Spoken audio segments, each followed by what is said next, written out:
warahmatullahi wabarakatuh. Perkenalkan, nama saya Kiki Kusdiana MPD. Saya calon guru penggerak Angkatan 9 Kabupaten Garut, SMP Negeri 3 Limbangan.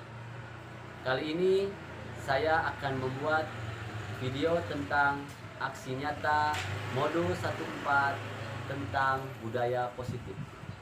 Selamat menyaksikan. Bismillahirrahmanirrahim. Assalamualaikum warahmatullahi wabarakatuh. Waalaikumsalam warahmatullahi wabarakatuh. Yang terhormat Ibu Kepala Sekolah, Ibu Hajah Sicil, yang hari ini luar biasa, kelihatan cantik sekali, dan dengan gaun PGRI-nya yang putih hitam menandakan bahwa hari ini penuh dengan warna-warni, tetapi tetap satu tujuan. Terima kasih juga untuk rekan-rekan guru yang hebat, guru-guru SMP Negeri 3 Limbangan yang telah meluangkan waktunya, meluangkan jiwanya dalam rangka pemenuhan tugas saya sebagai calon guru penggerak dari Kabupaten Garut, SMP 3 Limbangan Angkatan 9. Tepuk tangan untuk kita semua, Bapak Ibu. Baik Bapak Ibu, hari ini, pagi ini yang cerah ini, saya akan mencoba memenuhi tugas sebagai calon guru penggerak, yaitu tentang diseminasi modul 1.4 tentang budaya positif, di mana budaya positif ini sangat diperlukan untuk kita semua, baik dimanapun kita berada, di rumah, di lingkungan sekolah, di masyarakat, ataupun di mana saja. Kita harus bisa memiliki budaya positif yang harus kita terapkan di dalam diri kita sendiri. Dan budaya positif ini tidak ada yang bisa mencampurinya kecuali kita sendiri, motivasi kita sendiri, dan dari dalam yang harus muncul untuk menerapkan atau melakukan atau mengaktualisasikannya dimanapun kita berada, harus muncul dari diri kita sendiri. Ini Ibu fasilitator saya, Ibu Tubuh Handayani, dan itu Ibu Tita Susilawati sebagai pengajar praktik Angkatan 9 CGP Kabupaten Garut. Dan ini yang terhormat Ibu Hajah Sicil Quraisin yang setelah saya bahas tadi, yang sangat luar biasa, telah memberikan waktunya, telah memberikan izin kepada saya untuk melakukan diseminasi tugas modul 1.4 tentang budaya positif. Terima kasih Ibu Hajah. Mudah-mudahan Ibu Hajah selalu sehat dan diberikan rezeki yang banyak. Amin ya Allah ya Rabbal alamin. Ini tujuan kenapa saya berdiri di sini, apa yang harus saya lakukan. Tujuan dari diseminasi ini sendiri adalah satu, kita bisa mengetahui, kita bisa melakukan, kita bisa mengaplikasikan apa itu pembelajaran berdiferensiasi, apa itu pembelajaran yang berpusat pada anak, sehingga peserta didik belajar sesuai dengan kebutuhannya dan bisa membentuk karakter peserta didik yang kuat, yang sesuai dengan profil pelajar Pancasila. Yang berikutnya tujuannya adalah mengubah dari stimulus respon ke teori kontrol, di mana dalam teori stimulus respon dan teori kontrol banyak hal-hal yang memang kita lakukan dulu harus kita rubah ke dalam teori kontrol. Banyak hal-hal kita sebagai memang selama saya mengajar, mungkin rekan-rekan guru pun akan merasakan. Nanti setelah teori kontrolnya diberikan, akan merasakan, oh ternyata selama ini yang saya lakukan, kalau menurut prinsip Ki Hajar Dewantara di dalam teori kontrol ini, ternyata banyak penyimpangan atau banyak yang belum betul. Apa yang telah kita lakukan terhadap anak, kita lakukan bagaimana cara mengajar, bagaimana cara memberikan restitusi, bagaimana menangani anak yang bermasalah. Di sini di dalam teori kontrol banyak hal baru yang akan membuka pikiran kita, akan membuka bagaimana cara kita nanti mengajar. Baik Bapak Ibu, di sini ada gambar. Buka pikiran Bapak Ibu, hilangkan dulu pernak-pernik di rumah, hilangkan dulu masalah-masalah yang ada. Fokus ke dalam gambar ini. Apa yang ada dalam pikiran Bapak Ibu semuanya tentang gambar ini? Nanti kalau ada yang bisa mengeluarkan pendapatnya, angkat tangan dan bisa memberikan pendapatnya tentang dari gambar ini. Apa yang bisa Bapak Ibu simpulkan atau Bapak Ibu beri pendapat? Silakan Bapak Ibu, ada yang bisa? Siap, Pak Aris. Bentar.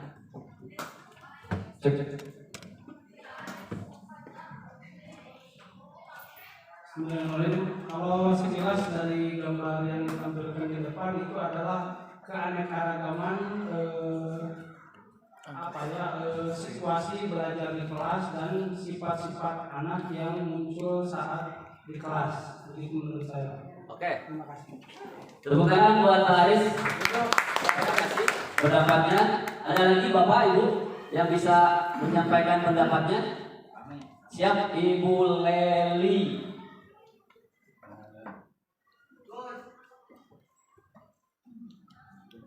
Bismillahirrahmanirrahim. Menurut pendapat saya, ini adalah mencerminkan anak-anak yang bebas berekspresi.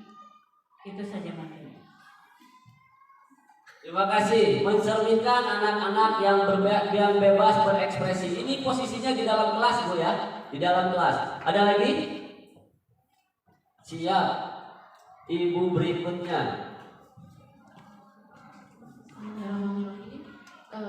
Mungkin ini diperlukan sebuah manajemen seorang guru untuk supaya ini kelas itu efektif. Artinya itu kan ada yang malas tiduran, ada yang loncat dan sebagainya. Jadi supaya efektif pembelajaran, bagaimana mengontrol siswa supaya semuanya terkoordinir. Oke, terima kasih. Tepuk tangan buat yang mulia satu ini. Ternyata pendapatnya ada perlu manajemen kelas yang efektif. Karena ini posisinya di dalam kelas, anak-anak berseliweran.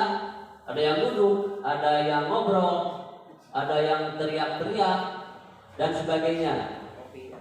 Berarti ada manajemen kelas efektif, harus diperbaiki. Anak bebas berkreasi, betul juga anak bebas berkreasi. Ada lagi tadi Pak Aris mengatakan bahwa Beda karakter. memiliki karakter masing-masing, ya. Nah, sekarang kalau di dalam kelas pembelajaran seperti ini, apakah manajemen kelas ini efektif? Apakah manajemen kelas ini efektif? Tidak. Belum.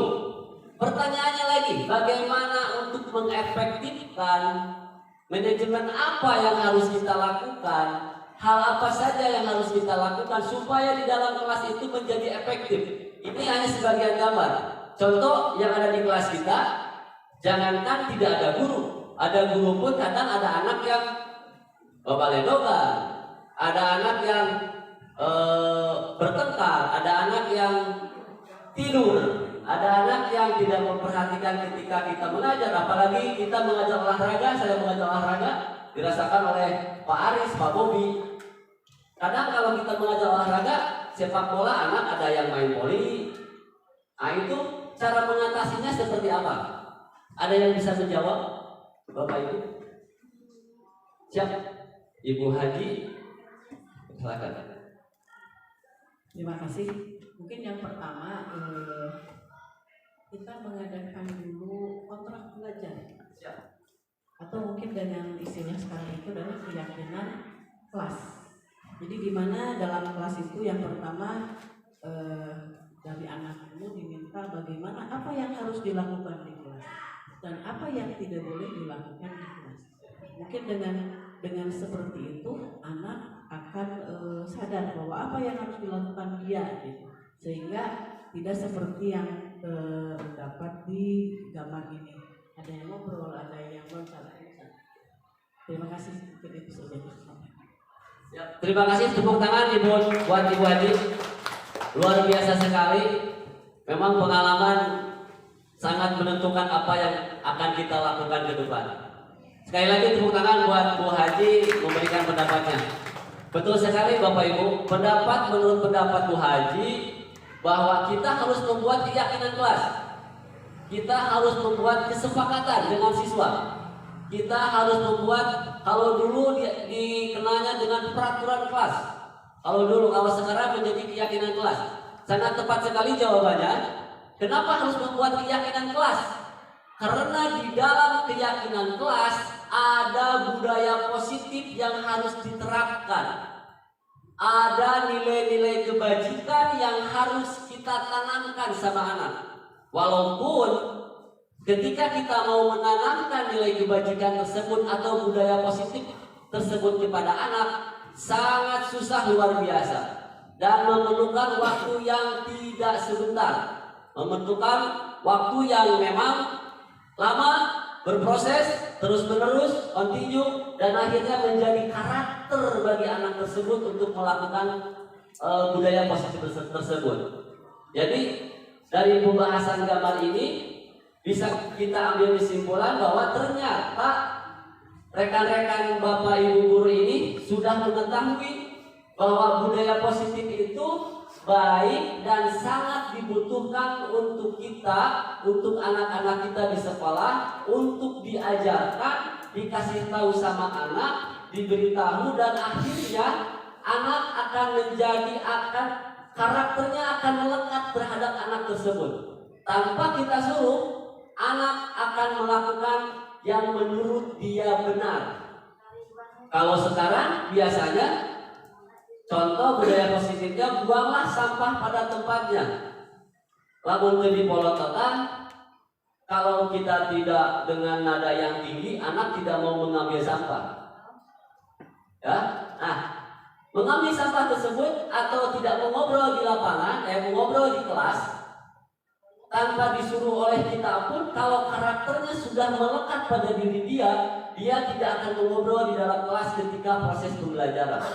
Tanpa kita pelototin, tanpa kita marahin, anak akan sadar sendiri. Disinilah budaya positif sangat diperlukan ketika kita proses mengajar ataupun dimanapun kita berada, di rumah, di sekolah, di organisasi. Budaya positif ini harus kita terapkan.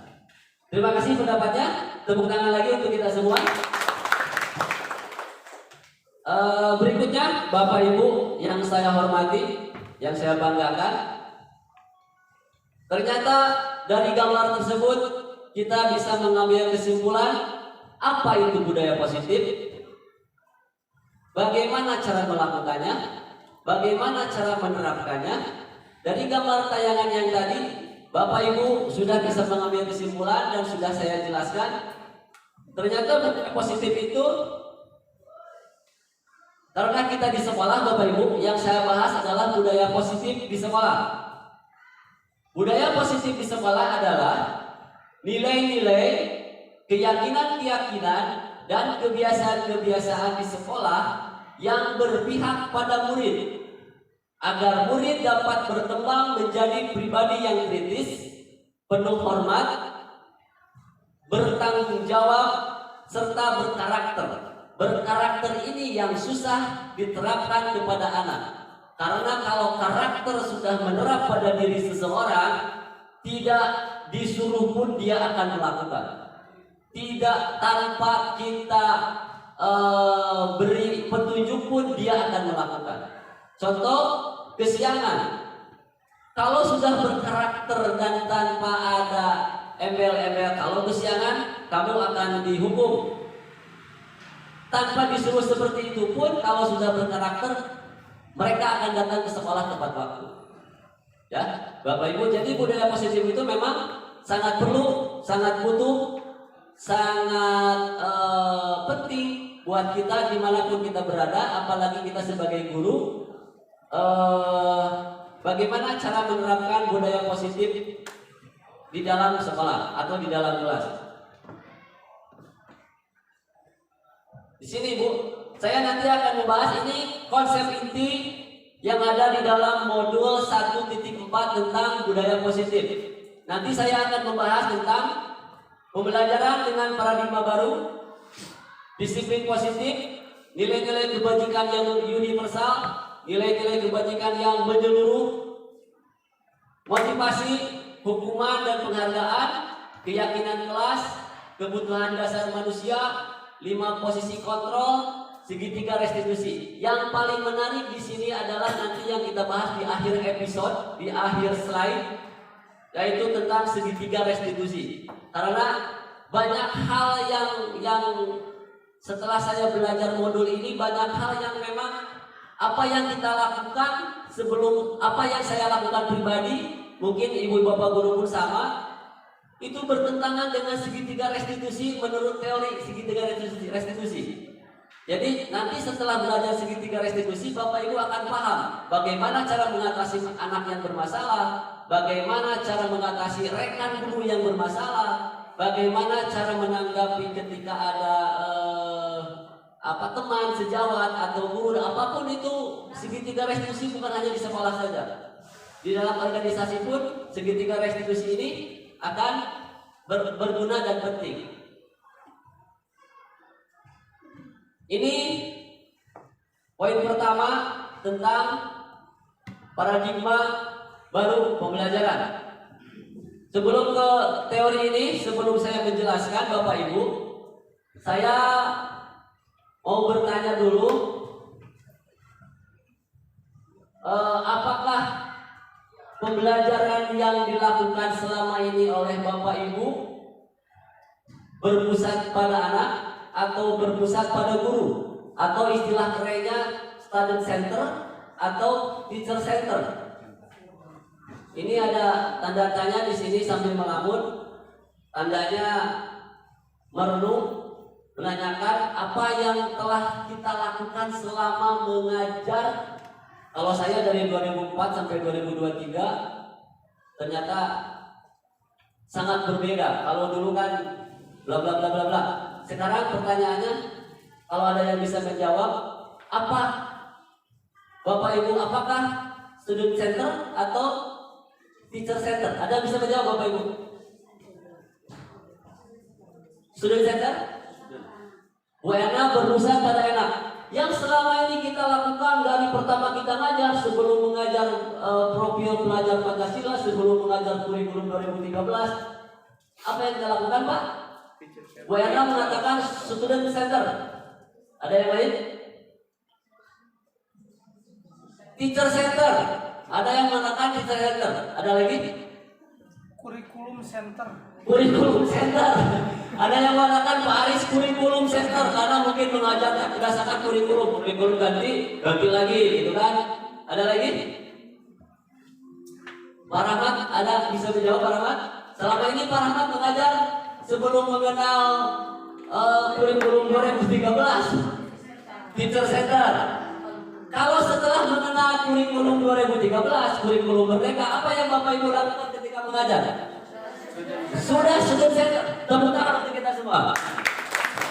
Karena student center itulah yang dibutuhkan oleh anak didik kita untuk saat ini.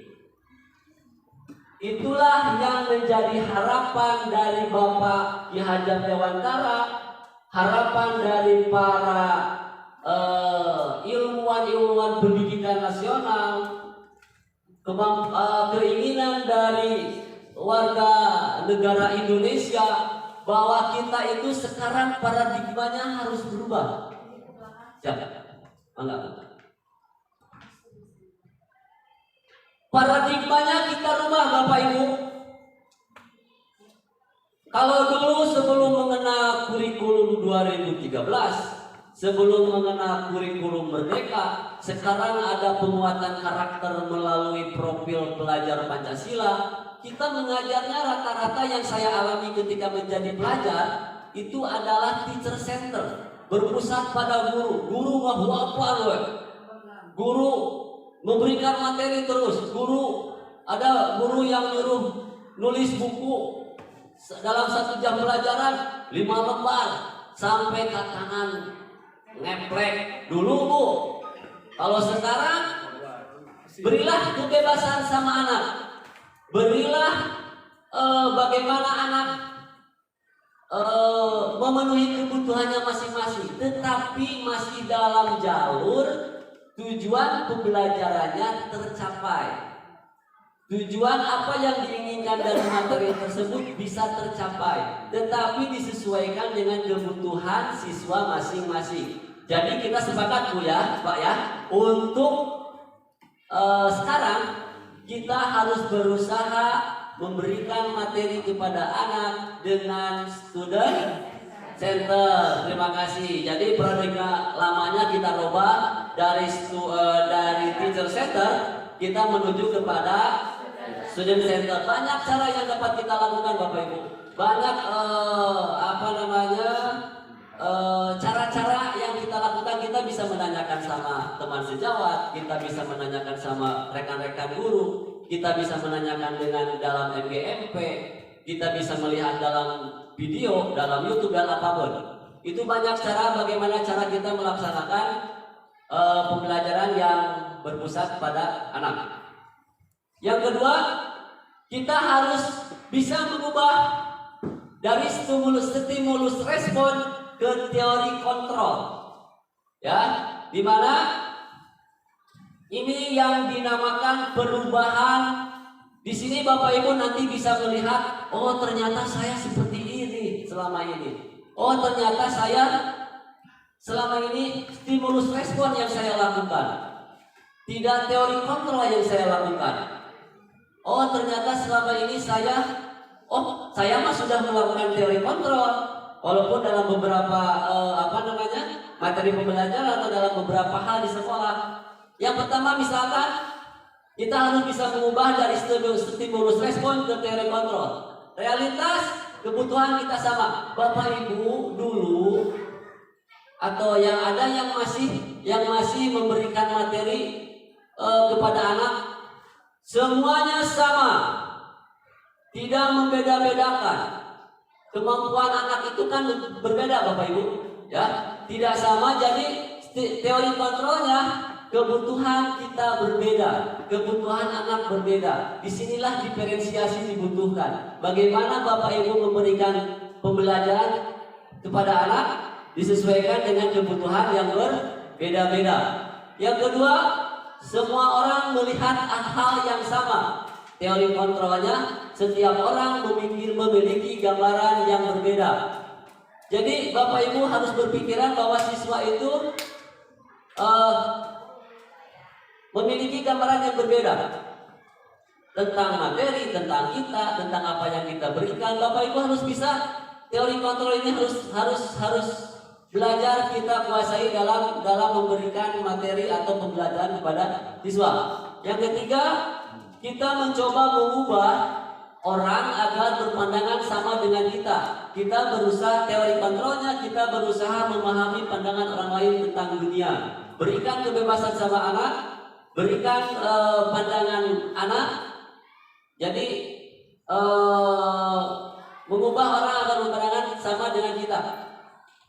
Apa yang kita berikan, apa yang kita inginkan sama anak, anak belum tentu menginginkan apa yang kita inginkan. Apa yang kita ucapkan sama anak, anak belum tentu mengerti apa yang kita inginkan, apa yang kita ucapkan. Jadi Bapak Ibu sekarang harus bisa berusaha memahami pandangan orang lain tentang dunia. Yang keempat, perilaku buruk dilihat sebagai suatu kesalahan. Bapak Ibu harus mengubah menjadi semua perilaku memiliki tujuan. Anak yang nakal atau anak yang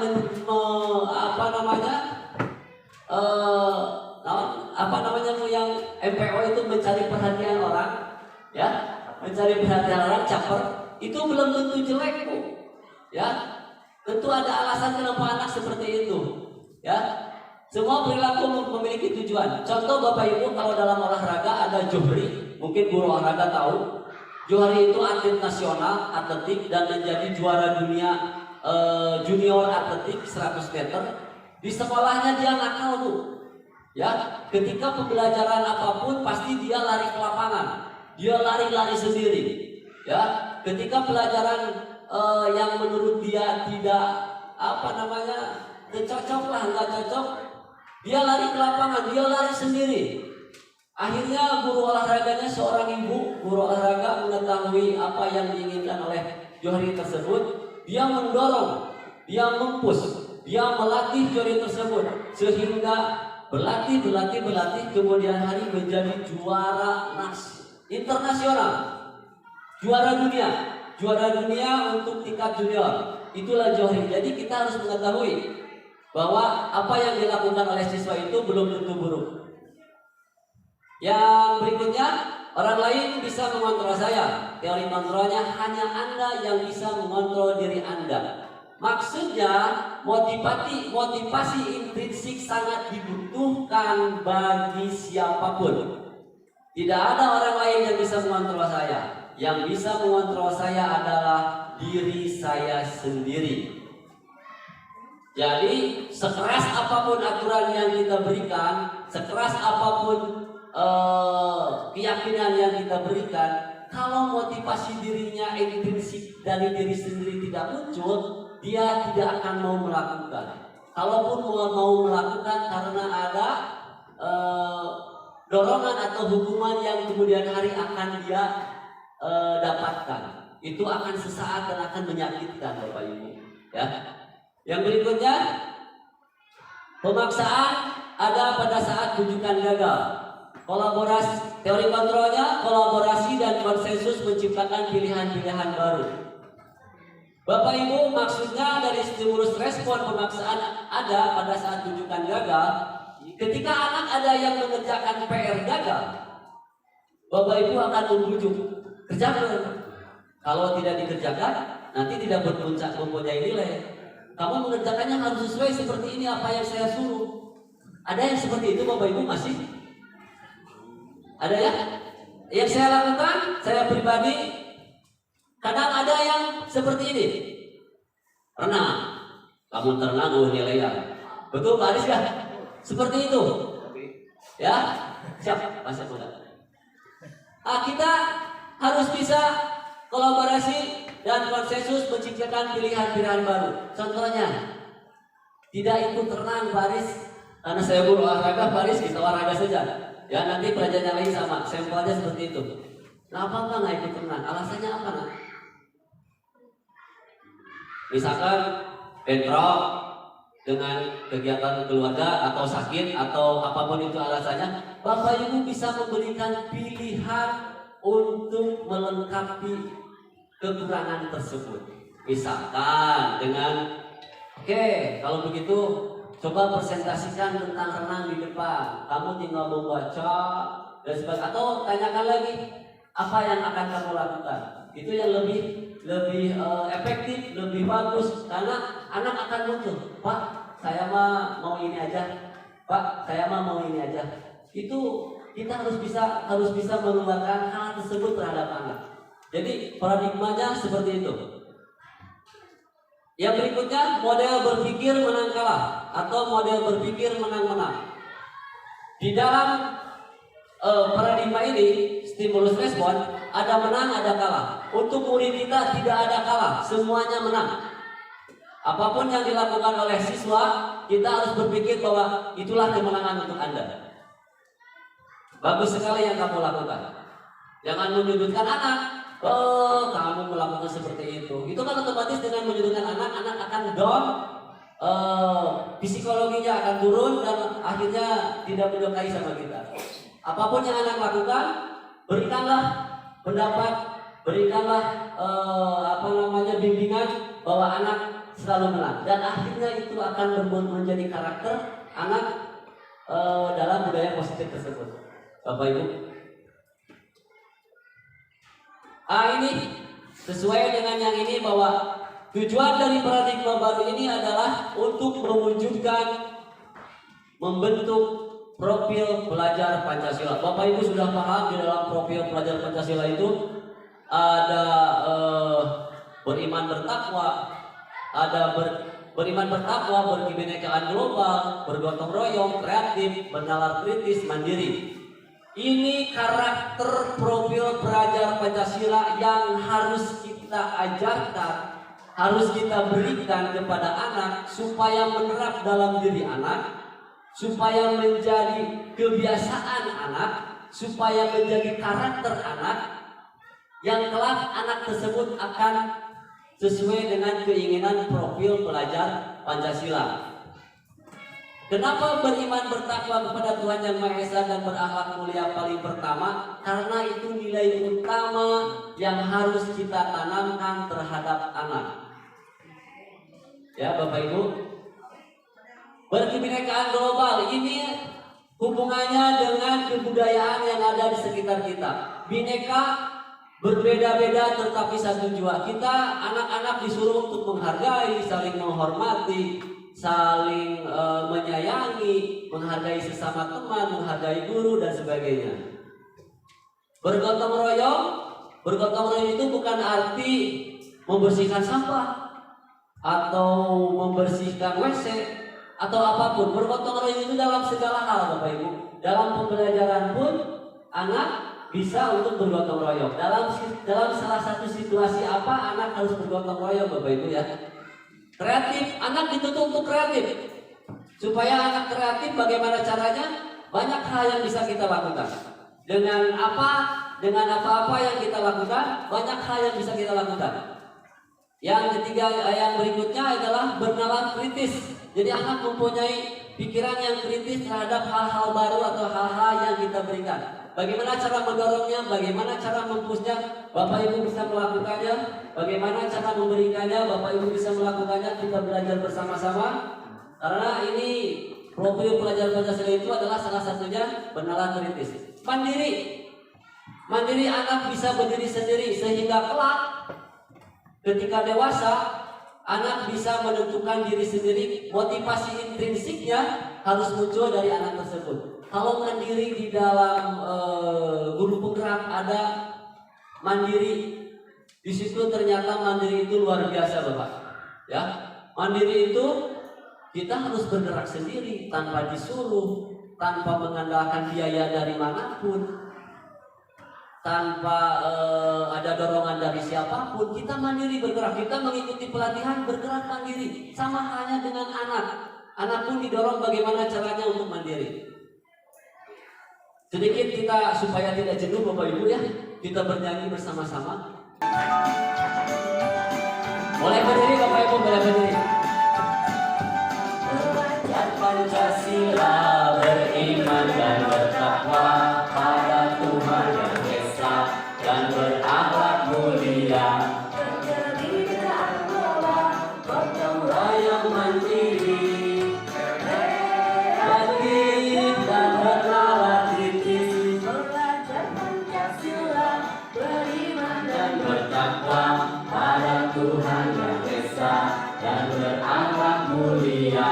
Berkebinekaan global, gotong royong mandiri, kreatif dan bernalar kritis.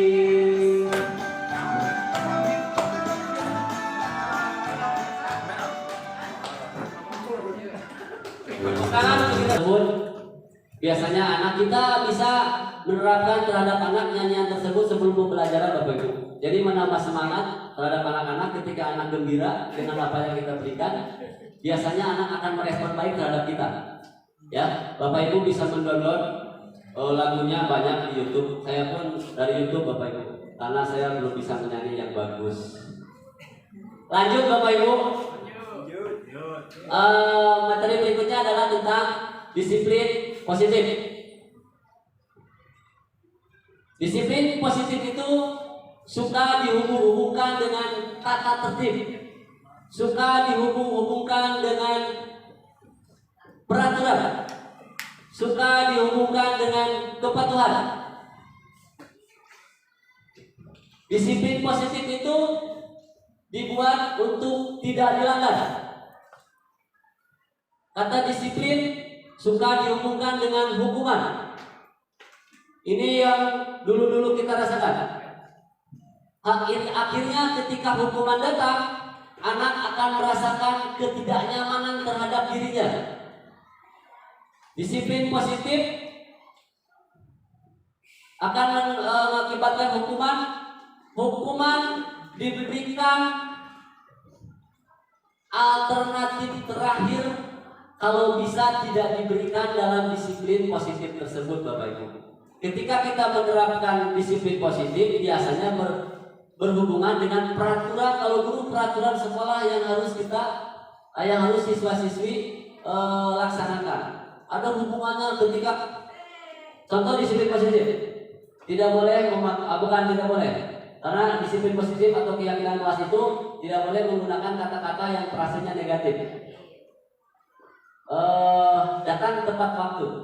Kalau dulu kan peraturannya tidak boleh memakai sepatu warna selain warna hitam. Peraturan itu seperti itu. Akhirnya anak ketika melanggar akan ada hukuman yang atau konsekuensi yang didapatkan anak tersebut. Menurut Ki Hajar Dewantara tentang disiplin, bahwa untuk mencapai kemerdekaan atau dalam konteks pendidikan kita saat ini, untuk menciptakan murid yang merdeka, syarat utamanya adalah harus ada disiplin yang kuat. Disiplin yang dimaksud adalah disiplin diri yang memiliki motivasi internal. Tetap Bapak Ibu, motivasinya harus muncul dari diri dalam anak tersebut. Kita sekarang tidak boleh lagi memberikan motivasi kepada anak sehingga anak melakukan. Bapak Ibu ya, tentu banyak cara, banyak hal dan banyak waktu, tidak membutuhkan waktu yang lama untuk membentuk karakter anak tersebut. Jadi menurut Ki Hajar Dewantara, untuk mencapai kemerdekaan, karena kita sekarang kurikulum merdeka bagi anak, student center, pendidikan kita saat ini untuk menciptakan murid yang merdeka, syarat utamanya adalah harus ada disiplin yang kuat dari anak tersebut. Motivasi intrinsik sudah tertanam di dalam diri anak, maka disiplin yang kuat dalam anak tersebut akan muncul dengan sendirinya. Bapak Ibu ya, jadi mulai sekarang bagaimana caranya Bapak Ibu? Langkah-langkah apa, trik apa supaya anak itu menjadi menumbuhkan kedisiplinan yang berkarakter di dalam diri anak tersebut. Kita sebagai pendidik Bapak Ibu, tujuan kita adalah menciptakan anak-anak yang memiliki disiplin diri, yaitu untuk menjadi orang yang mereka inginkan, menghargai diri sendiri dengan nilai-nilai yang mereka percaya tanpa terpengaruh adanya hukuman atau penghargaan. Ternyata Bapak Ibu, penghargaan itu sekarang tidak boleh diberikan terhadap anak, apalagi penghargaan dalam bentuk materi. Karena penghargaan itu bisa menghancurkan anak. Karena penghargaan biasanya berlaku karena paksaan. Karena penghargaan biasanya berlaku kalau saya juara 1 saya akan mendapatkan Itu motivasi intrinsik bukan? Bukan. Karena munculnya karena ada penghargaan atau karena ada hukuman. Anak tidak mau terlambat atau anak tidak mau memakai sepatu warna hitam, karena kalau memakai sepatu warna selain hitam akan ada hukuman. Itu bagaimana caranya supaya kita menanamkan budaya disiplin terhadap anak, budaya positif terhadap anak, sehingga anak mau melakukan apa yang menjadi keyakinan diri anak tersebut. Contoh Bapak Ibu yang saya lakukan ketika saya mendapatkan materi ini, saya lakukan di kelas 9 karena saya mengajar kelas 9. Untuk kalau dulu Bu Erna ya, ada rambut yang panjang jebret, ya, ada rambut yang gondrong jebret, ada sepatu warna putih ambil. Bapak Ibu ya, tanpa melakukan restitusi dulu langsung jebret, langsung tidak menanyakan dulu alasannya apa, langsung babat. Kalau sekarang tidak bisa Bapak Ibu, tidak boleh seperti itu, karena itu akan membunuh karakter anak. Itu akan membunuh karakter anak. Yang saya lakukan contoh real kemarin kelas 9, ada yang tahu dapat Bapak Ibu? Yang mohon maaf Pak Riz, botak sekarang Bapak Riz dapat kelas 9. Itu tanpa disuruh. Itu tanpa disuruh anak nyukuran nyalira. Dicukur sendiri dengan botak. Padahal gondrong. Setiap belajar rambutnya itu kan bukan pelajar. Makanya pelajar itu. Nah, itu setiap saya mengajar seperti itu. Semuanya ada lagi siapa itu di sana sampai sekarang belum, walaupun sudah sedikit dicukurnya. Tanpa saya suruh, hanya dengan mengatakan, apakah rambut gondrong bisa mempengaruhi terhadap kepintaran kamu? Enggak. Apakah dengan kamu berpenampilan sepatu warna putih kamu bisa jadi pintar? Enggak, Pak. Apakah kamu dengan warna sepatu hitam kamu bisa menjadi cerdas? Enggak. Terus kenapa kamu memakai sepatu warna hitam? Tidak bisa menjawab. Ketika saya omongkan, betul rambut gondrong itu tidak bisa mempengaruhi terhadap kepintaran. Tetapi dalam hidup itu kita ada peraturan. Dimanapun kita berada, ada peraturan yang harus kita tepati. Dalam keluarga, dalam masyarakat, di sekolah, itulah nilainya. Akhirnya dapat dicukuran sampai ke sasenti. Dan saya tanya, kenapa dapat kamu dicukur? Ini Pak, haregang. Terus ada yang bilang lagi, ini kan pambulu, jadi kalau dicukuran sudah iya saja. Oke, mantap, bagus. Cuma salahnya saya memberikan penghargaan berupa memberikan uang kepada anak tersebut. Bahasanya gini, yo buat gantiin cukur.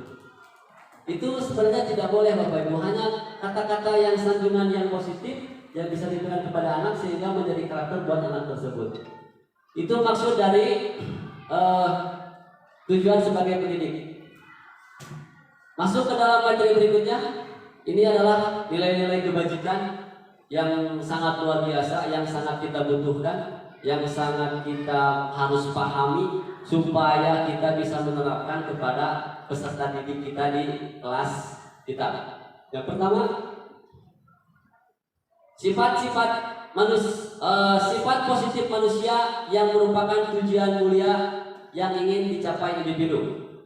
Jadi nilai kebajikan ini adalah nilai sifat positif manusia yang ingin dicapai individu. Siapa anaknya yang tidak mau sukses? Siapa anaknya orangnya yang tidak mau disiplin? Siapa anaknya yang tidak mau bekerja keras? Siapa anaknya atau orangnya yang tidak mau sehat? Ini adalah nilai-nilai kebajikan, nilai-nilai sifat manusia yang ingin dicapai oleh manusia tersebut. Payung besar dari sikap dan perilaku kita. Sikap kita, perilaku kita, kalau kita bisa menerapkan nilai-nilai kebajikan ini, insya Allah apa yang kita inginkan akan kita capai. Kalau nilai-nilai kebajikan bisa kita lakukan dengan baik, dengan sempurna, muncul dari diri sendiri, muncul secara intrinsik, insya Allah hidup kita akan tenang, damai, dan tentram. Kenapa seperti itu? Karena di dalam nilai kebajikan banyak hal-hal positif yang bisa kita dapatkan, hal-hal positif yang bisa kita lakukan. Saya sendiri Bapak Ibu kadang ke belakang belum bisa menerapkan nilai-nilai kebajikan ini. Tetapi setelah mempelajari modul ini secara bertahap, ini tidak akan memerlukan waktu yang sebentar tapi yang lama Bapak Ibu. Restitusi ada di dalam modul 1.4 tentang budaya positif. Motivasi adalah dorongan, di mana motivasi ini anak harus muncul dari diri sendiri, tidak boleh motivasi intrinsik, tetapi harus motivasi intrinsik. Tidak boleh motivasi ekstrinsik dari luar, tetapi harus muncul motivasi dari dalam. Ada hukuman, ada penghargaan, ada restitusi. Ini yang kalau hukuman Bapak Ibu sering kita dengar, betul Bapak Ibu ya. Kalau penghargaan sering kita dengar. Yang jadi pertanyaan, apakah Bapak Ibu sudah mendengar dan mengetahui apa itu restitusi? Saya ketika ikut di modul 1 ini, ada restitusi, apa ini restitusi? Ini hal yang sangat luar biasa, di mana dalam restitusi ini bisa memupuk karakter anak untuk lebih baik lagi. Terutama restitusi ini berhubungan biasanya dengan BP, dengan orang-orang yang bermasalah, ya. Ya betul. Ya, restitusi itu nanti ada segitiga restitusi yang kita sama-sama kita praktek di sini Bapak Ibu, ada yang menjadi murid, ada yang menjadi guru. Kita praktekkan di sini. Contohnya nanti saya kasih tahu. Ini motivasi yang tadi harus saya bahas, bagaimana kita berperilaku, mengapa kita melakukan segala sesuatu. Ya, jangan Bapak Ibu fokusnya jangan sama yang di bawah Bapak Ibu ya. Itu sedang berpikir bagaimana menjelaskan bagaimana kita berperilaku muncul dari diri sendiri. Mengapa kita melakukan segala hal munculnya harus dari diri sendiri lagi. Dari Bapak Ibu bagaimana caranya sama anak memotivasi anak supaya sesuai dengan keinginan anak tersebut. Ini motivasi menurut Dian Dosen untuk menghindari ketidaknyamanan atau hukuman. Jadi biasanya anak itu termotivasi karena ini saya akan mendapatkan ini. Kalau saya juara nyanyi, saya akan mendapatkan ini. Itu penghargaan Bapak Ibu ya. Sedangkan untuk menjadi orang yang motivasi itu menurut dosen untuk menjadi orang yang diinginkan dan menghargai diri sendiri dengan nilai-nilai yang mereka percaya. Ini poinnya Bapak Ibu. Jadi motivasi itu harus muncul untuk menjadi orang yang ini penjelasannya. Kita baca, kita resapi.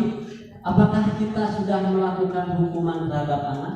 Apakah kita sudah melakukan konsekuensi terhadap anak? Apakah kita sudah melakukan restitusi terhadap anak? Ternyata hukuman dengan konsekuensi itu berbeda, Bapak Ibu.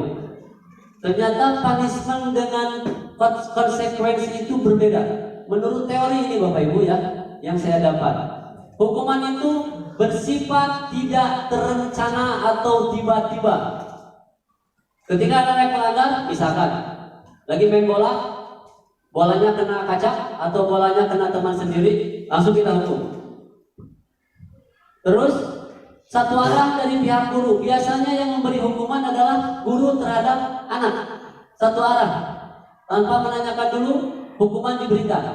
Tanpa ada kesepakatan dulu, hukuman diberikan. Murid menerima tanpa melalui suatu kesepakatan. Itu yang saya katakan barusan.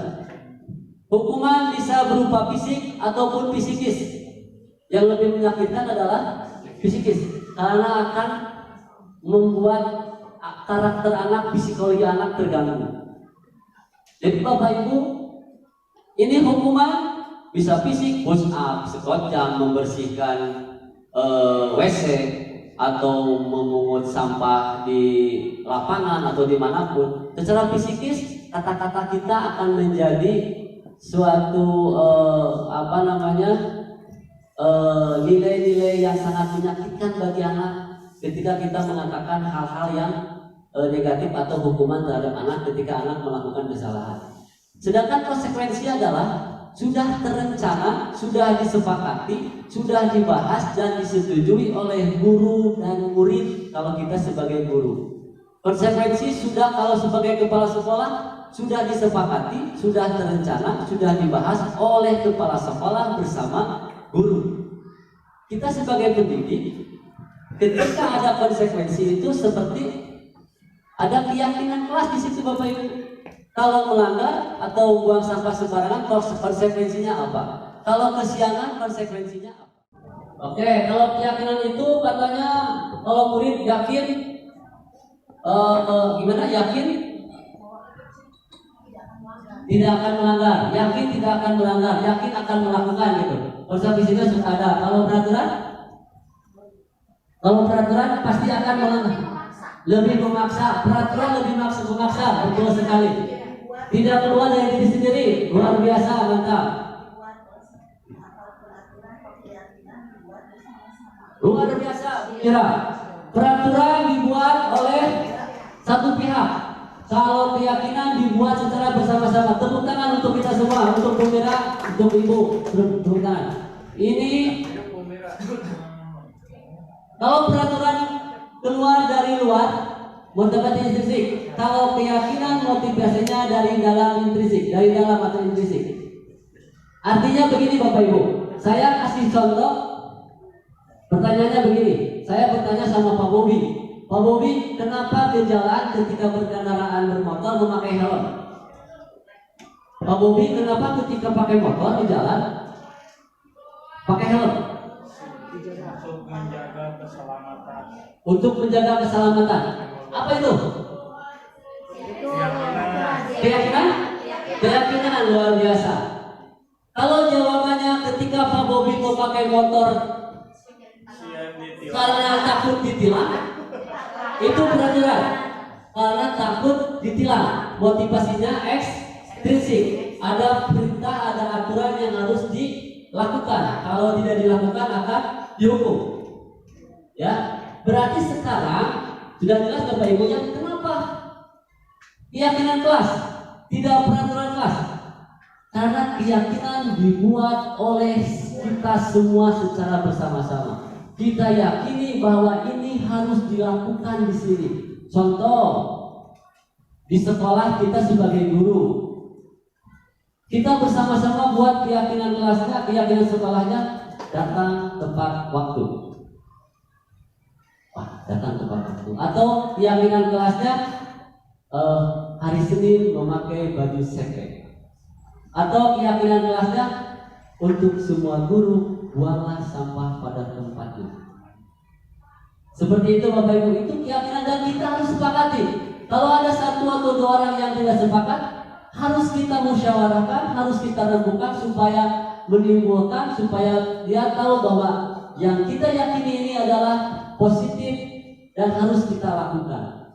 Itu Bapak Ibu ya. Jadi mulai sekarang Bapak Ibu di kelas tidak membuat peraturan kelas, tetapi membuatnya adalah keyakinan kelas. Anak dikasih semua nanti keyakinan kelasnya Bapak Ibu, dikasih kertas, disuruh menuliskan di sana bahwa keyakinan kelas itu berupa pernyataan-pernyataan universal. Universal itu yang menyeluruh. Pernyataan keyakinan kelas nanti dibuat dalam bentuk positif, jangan negatif. Tidak boleh begini Bapak Ibu. Tidak boleh membuang sampah sembarangan. Itu tidak boleh. Yang positifnya adalah buanglah sampah pada tempatnya. Ada keyakinan kelasnya tidak boleh ribut ketika belajar. Itu tidak boleh. Tidak sebaiknya. Tapi perhatikan ketika guru mengajar. Ya, jadi nilai positif, kata-kata yang frase yang negatif jangan dikeluarkan. Kayak kemarin itu berlaku juga di kurikulum 2013, frase negatif tidak boleh dikeluarkan terhadap anak. Kalau ada anak yang hitam, jangan mengatakan dia hitam, tetapi kurang bodas. Kalau ada yang kurus, oh ini kurang gemuk, ini kurang gemuk, harus makan ini. Nah, seperti itu. Itu frase positif Bapak Ibu ya. Hendaknya tidak terlalu banyak sehingga mudah diingat dan dipahami oleh semua warga kelas. Jadi kata-katanya sedikit tapi dipahami, ya.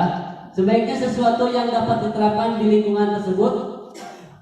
Keyakinan tersebut, keyakinan sekolah di sekolah. Semua warga kelas hendaknya ikut berkontribusi dalam pembuatan keyakinan kelas. Ini semuanya harus. Kalau keyakinan sekolah dari mulai TU, guru, staf TU, guru, pembantu, para wakil kepala sekolah, warung, kantin, murid, itu semuanya harus disurvei dan memberikan pendapat yang akhirnya nanti akan menjadi suatu keyakinan sekolah. Jadi Bapak Ibu, nanti kalau kita mau membuat keyakinan sekolah, kita harus ada rapat seperti ini lagi. Kita undang, ada komite juga harus diundang, harus tahu. Pasar pun, kantin pun harus kita lakukan pemungutan suara kalau pemungutan suara. Dan nanti dari semua itu kita simpulkan menjadi suatu keyakinan sekolah yang harus kita yakini dan harus kita sepakati bersama. Dengan cara itulah curah pendapat Bapak Ibu. Jadi semua orang memberikan pendapat bebas apa yang dia inginkan, yang menurut dia baik, apa yang dia harapkan, sehingga dari keyakinan kelas ini akan menjadi nilai kebajikan yang sesuai dengan profil pelajar Pancasila. Contoh Bapak Ibu, kalau keyakinan kelasnya buanglah sampah pada tempatnya, itu nilai kebajikannya apa sesuai dengan sesuai dengan profil pelajar Pancasila? Kebersihan, kebersihanan masuk ya? Atau bertanggung jawab ketika membuang sampah ke tempatnya? Ana lupatu bina iman, kebersihan sebagian daripada iman bisa. Atau bekerjalah sendiri atau kreatiflah dalam melakukan tugas. Itu masuk dalam nilai kebajikan apa Bapak Ibu? Mandiri bisa, kreatif bisa, seperti itu Bapak Ibu. Jadi setiap semua keyakinan harus mengandung nilai kebajikan dari profil pelajar Pancasila. Ini contohnya ini seperti ini Bapak Ibu di kelas 9C, tepat waktu dan aktif di kelas, saling peduli, menghargai dan membantu sesama lain, bekerjasama, menjaga dan meletakkan barang sesuai tempatnya dan sebagainya. Ini sebagai contoh saja Bapak Ibu. Next, ini kebutuhan dasar manusia adalah sesuatu yang dibutuhkan oleh manusia untuk mempertahankan keseimbangan fisiologis maupun psikologis. Kebutuhan dasar manusia merupakan kebutuhan individu yang menstimulasi respon untuk mempertahankan integritas keutuhan. Ini sangat dibutuhkan karena kebutuhan manusia itu untuk memenuhi kebutuhannya dengan berbagai cara. Banyak cara yang dilakukan untuk memenuhi kebutuhan manusia. Bisa dengan cara positif atau negatif. Kalau kebutuhan manusia tidak bisa tercapai dengan cara positif, biasanya atau ada manusia atau orang atau siswa yang melakukannya dengan cara negatif. Kebutuhannya misalkan siswa karena pengen nilai, hal negatif dilakukan, menyanteklah atau menyadurlah atau apapun itu, ya. Mereka bisa melanggar peraturan. Nah, ini kebutuhan. Kalau kebutuhan manusia tidak terpenuhi, maka aturan atau keyakinan akan dilanggar untuk mencapai kebutuhan manusia tersebut. Sama dengan halnya kita, sama dengan halnya saya, kita semua manusia pasti seperti ini Bapak Ibu. Bagaimana cara menyikapinya? Kita punya trik dan cara masing-masing harus muncul dari motivasi intrinsik sendiri. Murid yang tidak berhasil dalam akademik mungkin kebutuhannya akan penguasaan tidak terpenuhi di sekolah. Ini yang saya katakan seperti Johri yang tadi, ya. Jadi tidak tidak sama semua murid itu kebutuhannya berbeda-beda. Kasih sayang tidak terpenuhi mungkin akan memisahkan diri. Biasanya kalau tidak mau mendapatkan kasih sayang, kebutuhan kasih sayang murid tersebut, murid biasanya berdiam sendiri, tidak mau bergaul, dikucilkan. Kita sebagai guru bagaimana caranya kebutuhan kasih sayang murid itu supaya terpenuhi lagi? Dengan cara persuasif, dengan cara pendekatan apapun itu, kita sebisa mungkin bisa memberikan kasih sayang sehingga anak tidak merasa dikucilkan atau anak tidak merasa tidak mendapatkan kasih sayang. Kebutuhan manusia di sekolah bukan untuk anak-anak saja. Bapak Ibu, ternyata kebutuhan itu di sekolah bukan untuk anak-anak saja. Kita sebagai guru juga sangat memerlukan kebutuhan apa saja yang kita perlukan. Kadang Bapak Ibu, kalau saya pribadi, kalau kebutuhan saya tidak terpenuhi, hal negatif saya lakukan karena kebutuhan saya tidak terpenuhi. Peraturan dilanggar, keyakinan dilanggar karena kebutuhan saya tidak terpenuhi. Bagaimana caranya untuk memenuhi kebutuhan kita? Kita punya trik masing-masing, kita punya cara masing-masing. Pengalamanlah yang akan membuat kita mengerti apa yang kita lakukan. Hal-hal positiflah yang kita akan rasakan. Ini kebutuhan 5 kebutuhan dasar manusia sesuai teori yang saya dapatkan di pelatihan calon guru penggerak. Yang pertama, kebutuhan bertahan hidup, tentu saja. Yang kedua, kebutuhan kasih sayang dan rasa diterima, kebutuhan pengakuan atas kemampuan, kebutuhan akan kebebasan, kebutuhan akan kesenangan. Ini 5 kebutuhan menurut teori yang saya dapatkan di pelatihan calon guru penggerak selama ini. Ternyata luar biasa Bapak Ibu. Ketika saya mengikuti pelatihan calon guru penggerak modul 1, banyak hal yang luar biasa yang belum saya kerjakan, dan salah satunya adalah 5 kebutuhan manusia. Ini 5 kebutuhan, kadang ini saya pribadi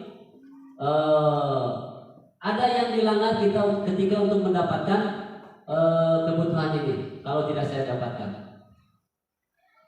Ini apa yang harus dilakukan oleh pemimpin, apa yang harus dilakukan oleh guru dalam mewujudkan lingkungan dan budaya sekolah yang positif. Banyak trik Bapak Ibu, ya. Bagaimana caranya seorang pemimpin? Bagaimana pemimpin itu? Kita adalah pemimpin untuk murid-murid kita. Kepala sekolah adalah pemimpin untuk kita kita sebagai guru. Bagaimana caranya dalam menjaga lingkungan budaya sekolah yang positif? Tentu banyak hal Bapak Ibu. Itu bagaimana caranya, triknya dalam keyakinan kelas itu harus kita sepakati. Kalau keyakinan sekolah kita bisa lakukan dengan baik, kalau keyakinan sekolah atau kelas kita bisa terapkan di anak dan kita bisa menerapkan keyakinan sekolah di sekolah kita dengan baik dan munculnya dari diri sendiri, insya Allah keyakinan bahwa lingkungan budaya sekolah yang positif akan terwujud. Tinggal sadar dari diri sendiri tanpa ada paksaan, tanpa ada perintah dari siapapun, itu akan lebih enak. Berpikir, kita hayati, kita yakini apa yang telah kita lakukan selama ini apakah sesuai dengan posisi kontrol, yaitu tentang penerapan disiplin di sekolah, terutama di kelas ketika mengajar. Ini posisi kontrol guru menurut Dr. William Glasser. Ada penghukum, ada pembuat rasa bersalah, ada dari petunjuk, itu penghukum kok. Wah, kayak Bu Erla ya. Wah, itu penghukum. Jadi selama ini jiwa penghukum dari diri saya, terutama kesiswaan Ibu ya. Kalau kesiswaan itu pokolotot, kalau kesiswaan tertutup biasanya tidak diikuti oleh siswa. Tapi sekarang harus berubah Bapak Ibu. Bagaimana caranya dengan halus? Bagaimana caranya dengan cara yang baik, tapi anak bisa mengikuti apa yang kita inginkan dengan tanpa petunjuk, molotot seperti apa. Banyak trik seperti itu. Ini kata-katanya patuhi aturan saya atau awas. Itu penghukum Bu. Baris, awas mesti baris, jempek, awas mesti jempek. Itu penghukum Bu. Kata-kata seperti kamu bari molotot, bari petunjuk, itu penghukum. Yang kedua, pasti selalu kamu lagi, ini kata-katanya contohnya Bu ya. Terlambat lagi. Kemarin terlambat, sekarang terlambat lagi. Itu penghukum ya. Kamu selalu saja salah. Anak yang selalu salah ada dulu siapa? Yang selalu salah. Tadi. Yang kesiangan apalagi BP. Siapa? Si Anu. Saya tadi. Itu penghukum. Bapak Ibu ya. Itu baru penghukum, belum nanti yang dari kontrol yang berikutnya Bapak Ibu. Ini pembuat rasa bersalah. Gurunya bersuara lebih lembut untuk popolot, lemes, ya. Kelembutan tersebut membuat orang lain tidak nyaman, bersalah atau rendah diri. Apa kalau dalam bahasa Sundanya, kaleng menileke, paling dalam bahasa Sundanya seperti itu ya. Usapan gini dalam bahasa Sunda, padahal nekek gitu, ya. Murid akan memiliki penilaian diri yang buruk tentang diri mereka. Ini kata-katanya seperti ini. Ibu kecewa sekali dengan kamu. Ya, Bapak kecewa sekali dengan kamu. Terus gimana coba? Kalau orang tua kamu tahu kamu berbuat begini, itu anak akan merasa bersalah sekali dan akan berdampak sekali sama anak. Terus berapa kali Bapak harus beritahu kamu lagi. Lemes nyari yang sama Bu. Kata-katanya lemes, datang, ngenang, nafsu, tapi jadi hati. Dilakit Bapak Ibu. Lamun dinam kalau bahasa Indonesia itu majas ironi ya, sindiran halus. Ya, kalau dalam bahasa Indonesia majas ironi, bahasa Indonesia ada guru bahasa Indonesia betul, majas ironi ya. Ya, majas ironi ya Bu ya. Kalau saya masih ingat berarti. Kalau dalam bahasa Indonesia itu majas ironi, sindiran halus, tapi menyedihkan dan menyakitkan bagi anak.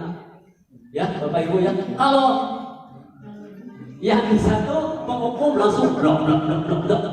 Yang kedua membuat rasa bersalah, lemes tapi nyelekit. Karena hati lila cadur nanti Bapak Ibu, lama itu untuk sembuhnya Bapak Ibu ya. Yang berikutnya sebagai teman, guru tidak akan menyakiti murid karena kita teman.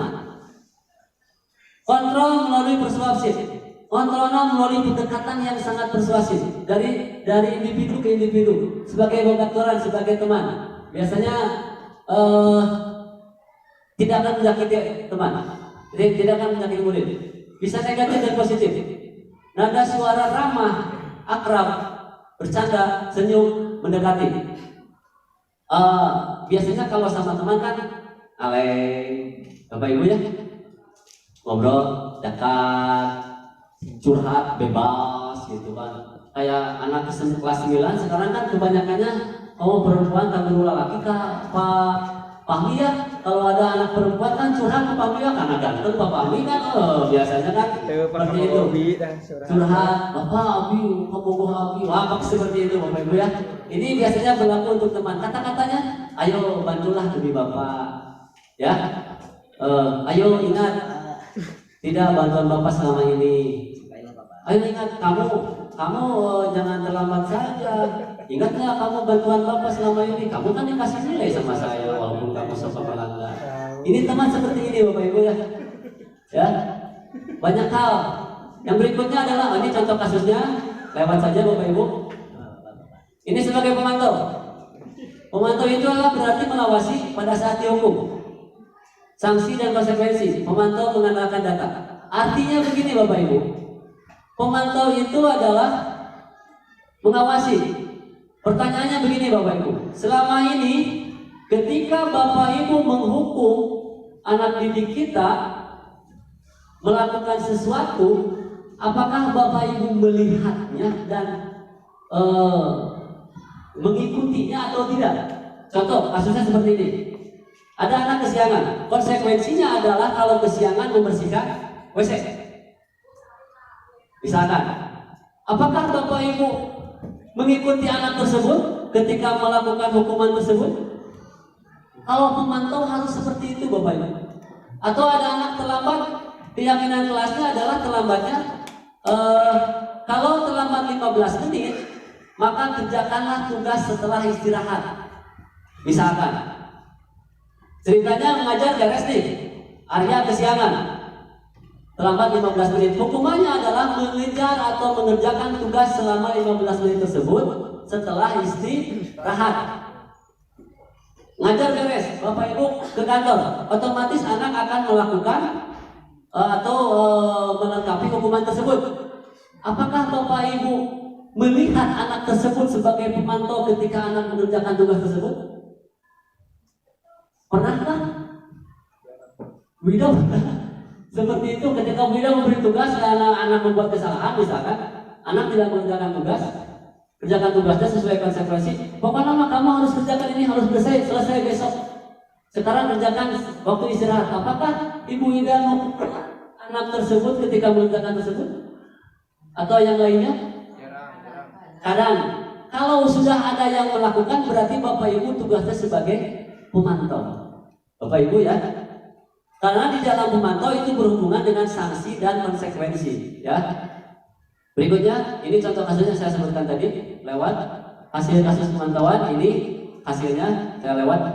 Ini yang sangat luar biasa dari kelima kontrol guru yang harus kita yakini, kita resapi, kita ketahui dan kita praktekkan di lapangan atau di kelas. Kita sebagai seorang manajer atau sebagai murid bertanggung jawab terhadap perilakunya, bukan mengatur tapi membimbing, mendukung murid agar dapat menemukan solusi atas permasalahan sendiri. Penekanannya bukan pada konsekuensi tetapi berkolaborasi bagaimana memperbaiki kesalahan yang ada pada murid tersebut. Ini manajer Bapak Ibu, sangat berat sekali Bapak Ibu untuk melakukan seperti ini. Karena di dalam manajer ini restitusi diperlukan. Ketika kita menerapkan kita diri posisi kontrol kita sebagai manajer, kita bisa menerapkan restitusi dalam kegiatannya Bapak Ibu. Ya. Jadi manajer ini yang harus kita kuasai. Contoh-contoh kata manajer di kelas. Apakah kamu meyakininya dengan apa yang kamu lakukan hari ini? Itu manajer Bapak Ibu, membuka wawasan, membuka pikiran anak. Jika kamu meyakininya, apakah kamu bersedia memperbaikinya? Ketika anak berbuat kesalahan, kamu yakin dengan apa yang kamu lakukan? Ketiga, bagaimana cara kita mendisiplinkan anak yang melanggar peraturan? Yang pertama adalah di yang paling bawah itu menstabilkan identitas. Contoh-contoh kata-katanya seperti ini Bapak Ibu. Setiap orang pasti melakukan kesalahan. Atau contohnya, kamu bukan satu-satunya yang pernah melakukan ini. Bapak Ibu ya, jadi nanti ketika menghadapi anak yang bermasalah, Bapak Ibu, segitiga restitusi ini bisa dipraktekkan terhadap anak yang melanggar peraturan tersebut. Yang kedua adalah validasi tindakan yang salah. Contoh kata-katanya, kamu tentu punya alasan mengapa melakukan itu. Ketika ada anak yang kesiangan, Bapak Ibu bisa menanyakan validasi dulu tindakan yang salah yang dia lakukan. Misal, kenapa nak kamu kesiangan? Sudah berapa kali kamu kesiangan? Itu validasi tindakan yang salah, Bapak Ibu. Atau kenapa kamu memakai kamu punya alasan? Kenapa kamu memakai sepatu warna hitam? Warna putih, tidak memakai warna hitam? Itu gali, Bapak Ibu. Jangan-jangan nanti anak itu memang tidak punya sepatu warna hitam, punyanya hanya sepatu warna putih. Atau kenapa kamu sering ke kelas, sering ke WC, setiap saat kamu ke air apa? Kenapa kamu ada apa? Itu tanyakan, jangan dihukum langsung, tapi harus di segitiga restitusi dulu. Yang berikutnya menanyakan keyakinan kelas apa yang telah kita sepakati. Kamu ingin menjadi orang seperti apa? Setelah dia melakukan hal tersebut, tanyakan apa yang akan dia lakukan.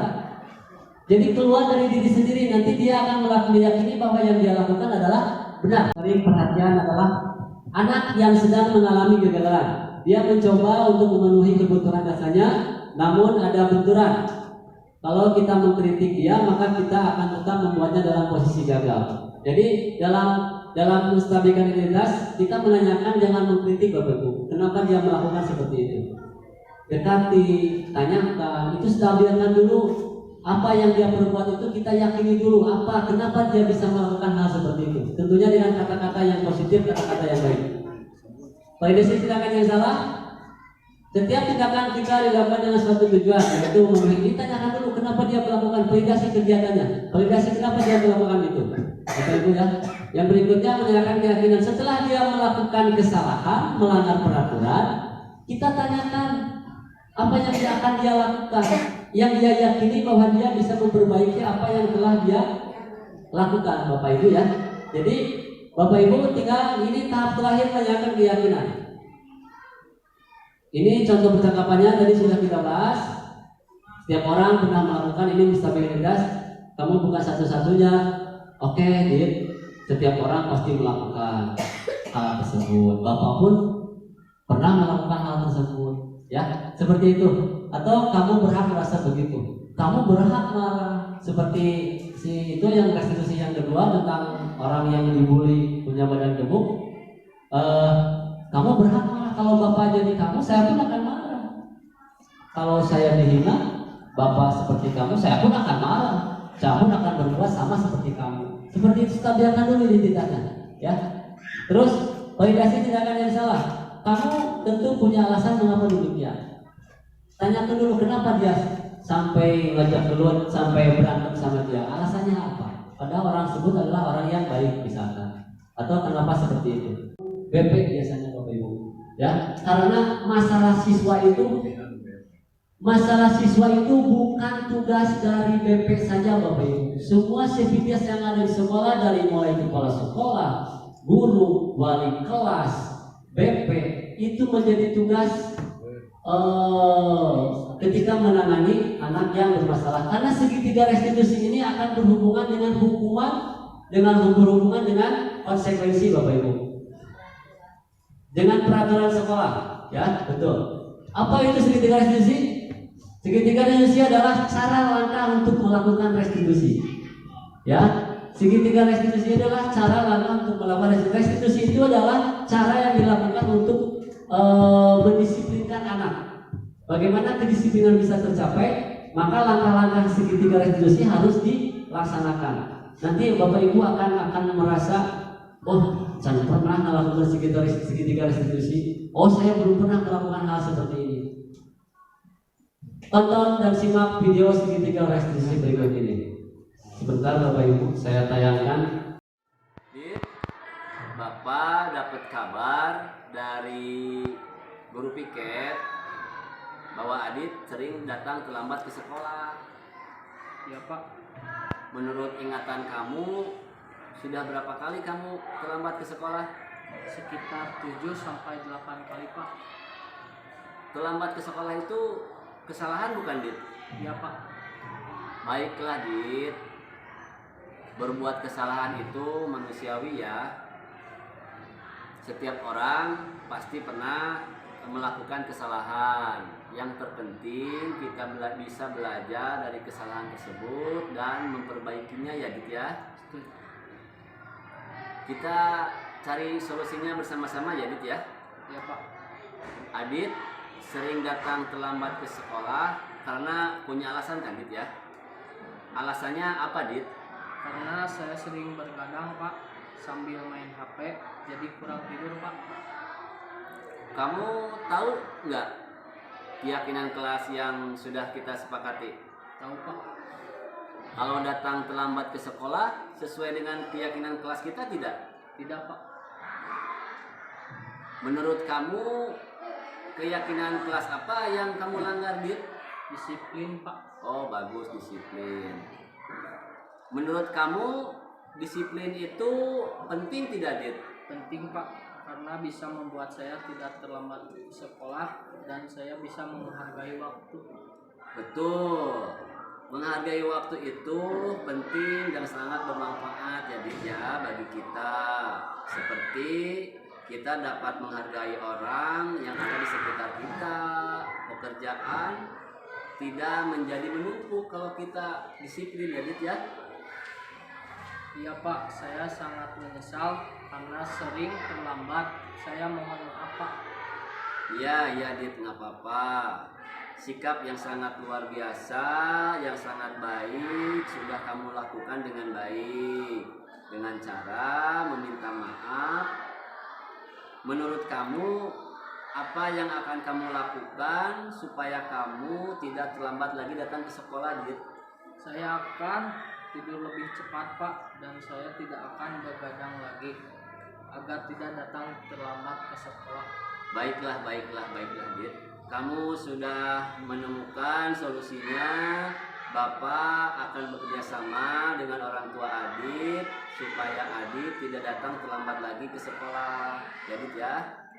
Terima kasih, Pak. Sama-sama ya, Dit ya. Sekarang silahkan masuk ke kelas lagi dan belajar lagi yang giat ya, Dit ya. Assalamualaikum. Salam. Akhirnya Bapak Ibu, tepuk tangan untuk kita semua. Alhamdulillah Bapak Ibu. Terima kasih sarang heo untuk semuanya. Mudah-mudahan ini selain terakhir Bapak Ibu, di selain terima kasih itu tidak ada materi lagi Bapak Ibu. Yang ada hanya sarang heo. Saya mencintai kalian, kalian mencintai saya. Saya menghormati Bapak Ibu. Saya menghormati Ibu Kepala Sekolah yang sudah luar biasa memberikan waktunya sama saya. Dan rekan-rekan guru hebat. Akhirnya ini akhir slide, akhir episode dengan batu ali yang hijau, dengan senyuman yang sumringah, dengan tangan. Saya Cicin Kuraisin, Kepala Sekolah SMP 3 Limbangan. Terima kasih untuk Bapak Kiki, calon CGP Angkatan 9 yang sudah mendiseminasikan budaya positif. Mudah-mudahan dengan adanya penularan ilmu ini bisa meningkatkan iklim yang positif di SMP 3 Limbangan. Terima kasih. Assalamualaikum warahmatullahi wabarakatuh. Warahmatullahi wabarakatuh. Waalaikumsalam warahmatullahi wabarakatuh. Apunten perhatikan dari awal sampai akhir. Ternyata memang kalau kita teliti ya, mungkin semua yang kita lakukan itu bukan semua termasuk hukuman. Semuanya kita sudah melaksanakan. Tapi mungkin karena kita tidak tahu. Nah, dengan adanya kita mendapatkan penjelasan itu, kita jadi lebih jelas. Oh iya, kita sudah melaksanakan itu. Dan untuk lebih baik lagi, kita itu sudah bisa menuju. Oh oh ini yang harus dilakukan, ini yang tidak boleh dilakukan. Jadi mungkin untuk pelaksanaan yang selanjutnya kita akan lebih baik lagi untuk menciptakan kedisiplinan anak. Itu mungkin itu yang saya bisa sampaikan. Terima kasih. Assalamualaikum warahmatullahi wabarakatuh. Warahmatullahi wabarakatuh. Apa yang tadi dipaparkan oleh rekan saya adalah sebuah praktik yang sangat luar biasa. Begitu sempurnanya, mulai itu satu modul Bapak dan Ibu yang dijelaskan oleh Pak Kiki bisa dijelaskan tadi mulai jam 8 sampai hampir jam 10-an ya. Kemudian dalam hal menyebarkan pemahaman tentang budaya positif tadi itu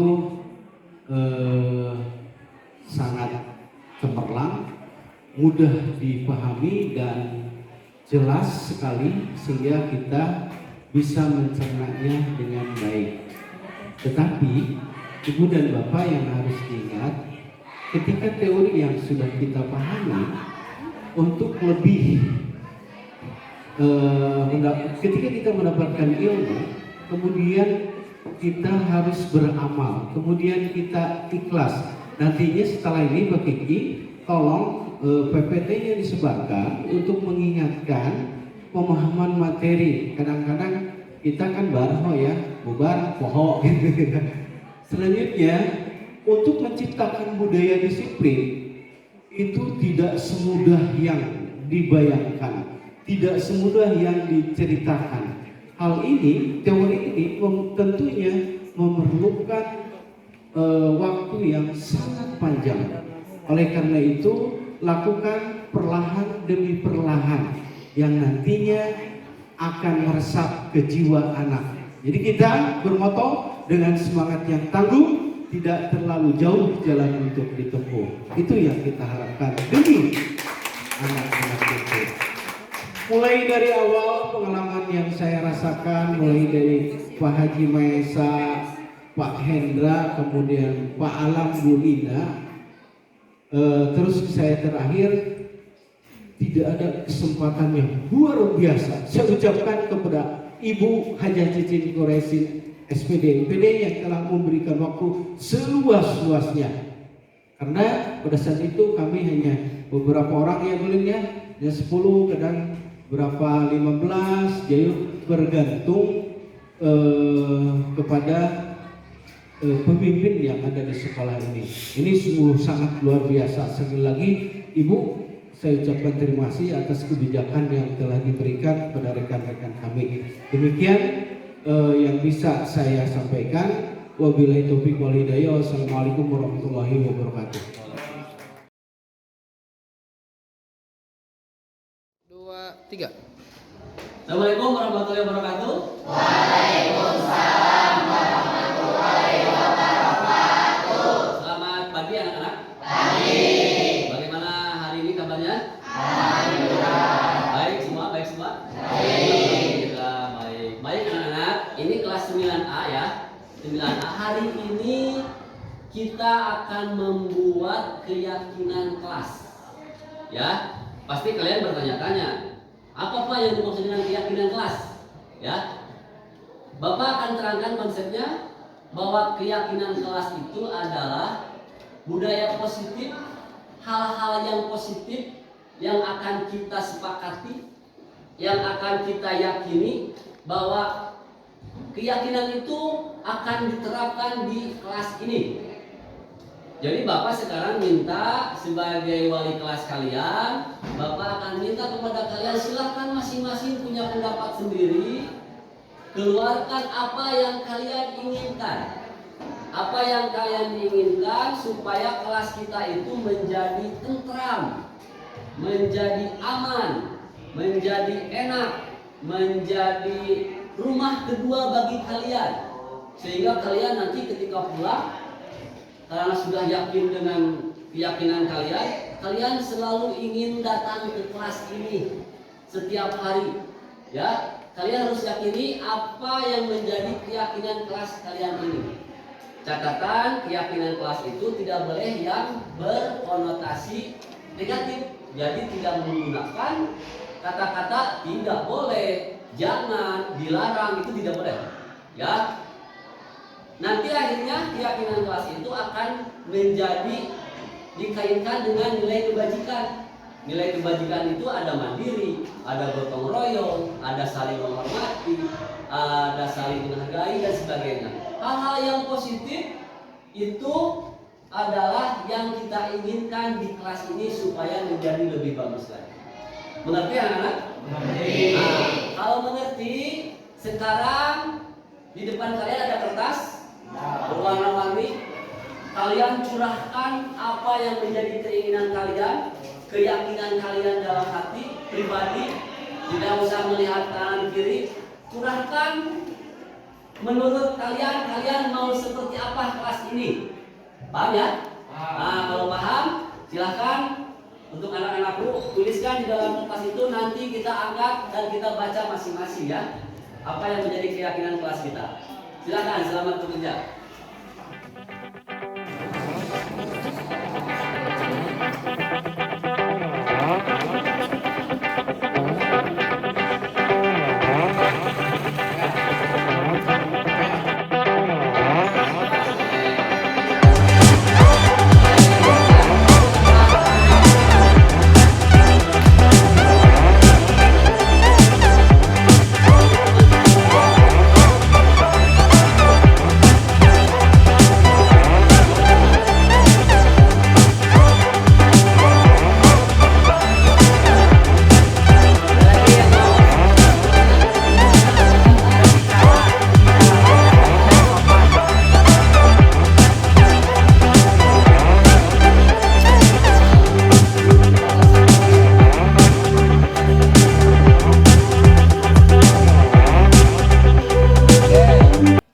Terima kasih anak-anakku.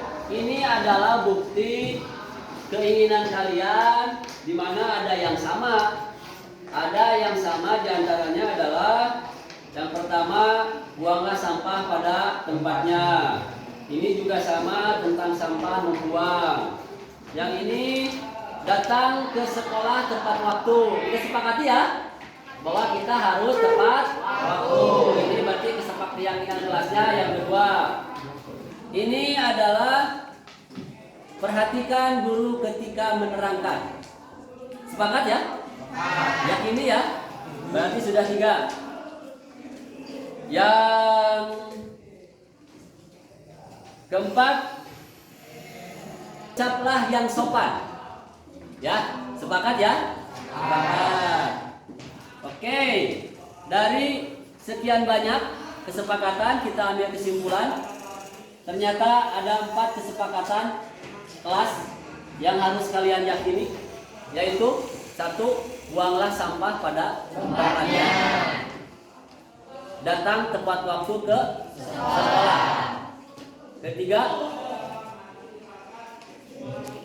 dengarkan guru ketika menerangkan. Keempat, berucap yang sopan. Sepakat? Yakin? Yakin. Harus diyakini oleh kalian dan kalian lakukan ketika proses pembelajaran di kelas. Terima kasih anak-anakku. Kalian sudah memiliki kesepakatan kelas. Kalian sudah yakin dan ini harus kalian lakukan. Karena kalau tidak kalian lakukan nanti akan ada konsekuensi yang harus kalian terima. Paham? Terima kasih. Assalamualaikum warahmatullahi wabarakatuh. Waalaikumsalam warahmatullahi wabarakatuh. Kalian karena sudah sepakat, kita tanda tangani. Karena kalau melanggar keyakinan kelas ini akan ada konsekuensi yang harus kalian terima ya. Paham ya?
3.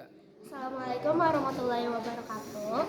Menurut saya dalam keyakinan kelas ini sangat amat bagus dan baik karena sangat mempengaruhi terhadap kenyamanan belajar di kelas. Dan saya harapkan untuk semua siswa-siswi yang sudah menyepakati kesepakatan yang tadi sudah disepakati bisa mengikutinya dengan baik. Terima kasih. Wassalamualaikum warahmatullahi wabarakatuh. Waalaikumsalam.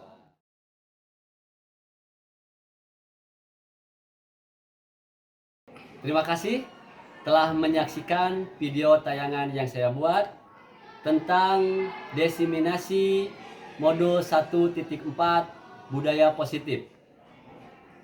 Jangan lupa like, komen, dan subscribe.